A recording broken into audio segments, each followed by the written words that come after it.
On Friday, Jesus hung on the cross all day long. And as he hung there toward the end of the day, he cried out with a loud voice.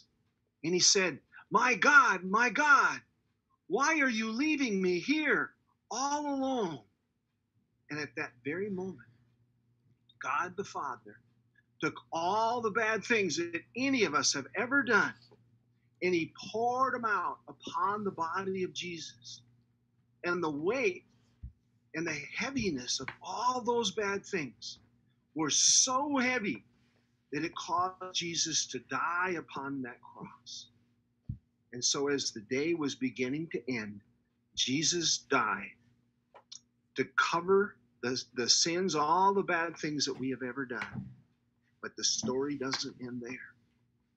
One of Jesus' best friends, his name was Joseph. And he came and he said, can I take the body of Jesus and prepare it to be buried? And so Joseph took Jesus' body and he got it ready for burial. And he covered it with a bunch of spices. And then he wrapped it in a linen cloth. And then he wrapped it all up and he got it ready to be buried. And this is the way they used to bury people. They wrapped the body up in this linen cloth.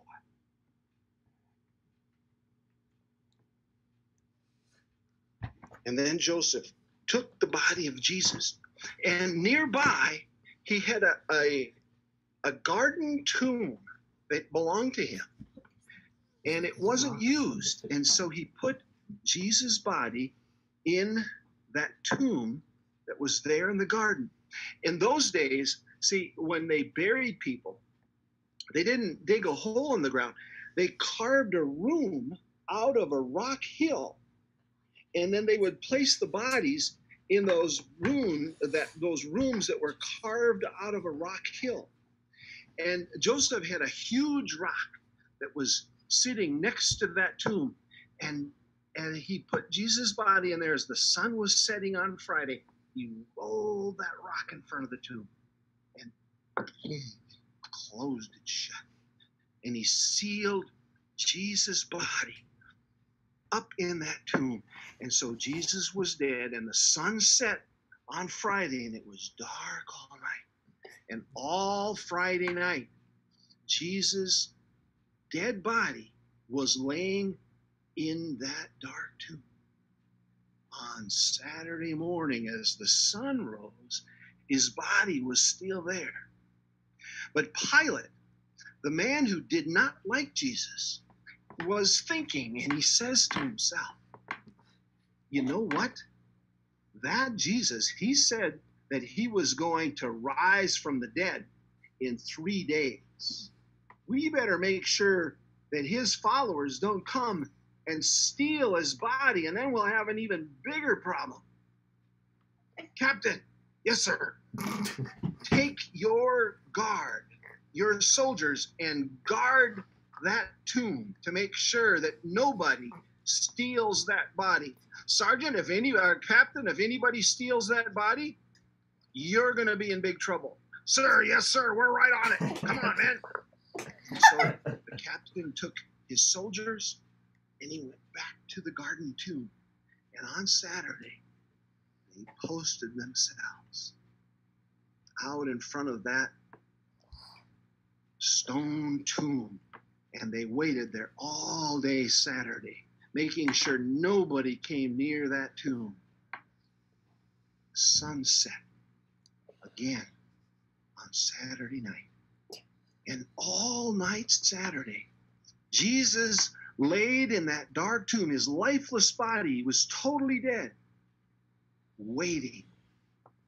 And all that night, his friends were crying and so sad because they thought they would never see Jesus again. Joseph, his friend, thought, I'll never see Jesus again. And some of his friends, one friend's name was Mary and another's name was Salome. And they were crying all night thinking, we'll never see Jesus again. But they thought there's something we can do for him. So early the next morning, on Sunday morning, while it was still dark, Mary Magdalene and her friend Salome, Mary got her up early and woke up Salome when it was still dark and said, Salome, let's go to Jesus' tomb and put more spices on his body. I don't think his body was prepared adequately enough. And so Salome said, okay, I'll go, but my hair's a mess. And Mary said to Salome, oh, don't worry about it. Nobody's going to see us anyway. And so they headed out toward the tomb while it was still dark. But in the darkness, over at the tomb, as the sun that Sunday morning began to slowly rise, and it became morning, just at the crack of dawn, the soldiers were still there. And then all of a sudden, something incredible began to happen. The ground began to rumble and tumble, and there was a roaring earthquake that began to happen.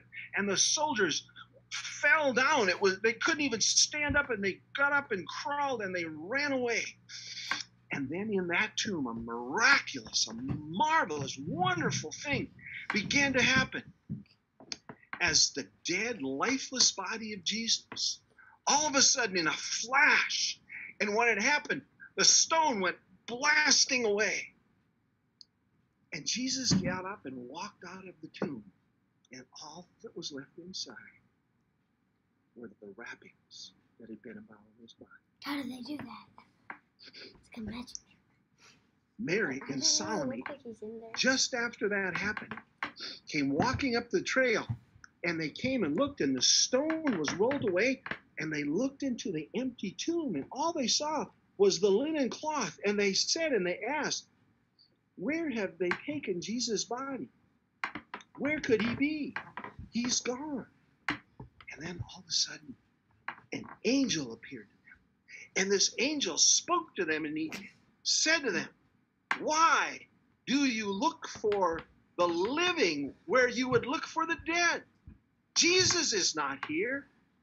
He is risen.